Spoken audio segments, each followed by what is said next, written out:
मी त्यांची भेट घ्यायचा प्रयत्न केला, मी ह्याच्यावरही इंटरव्ह्यू दिला. त्या परिस्थितीमध्ये त्यांनीच मला विनंती केली की ताई तुम्ही इथे येऊ नये, इथली परिस्थिती वेगळी आहे, आमच्या हातात नाही. आता त्यांची परवानगी घेऊन जाईन असं मी आधीच जाहीर केलेलं आहे. माझ्या जाण्यापेक्षा माझ्या जाण्याच्या आधी न्याय तिथे गेला पाहिजे.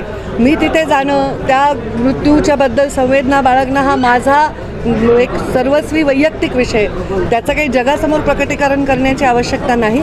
माझ्या ईश्वराला, मला आणि माझ्या जनतेला आणि देशमुख परिवारालाही माहिती आहे की यामध्ये माझ्या मनात त्यांच्याविषयी पूर्ण सहानुभूती आहे. का नसेल बरं माझी सहानुभूती? का कोणी कोणाला मारलं आहे तर त्याविषयी सहानुभूती नसेल? तुम्हाला नसणार, जरूर असणार. ह्याच्यामध्ये प्रश्नचिन्ह कशाबद्दल?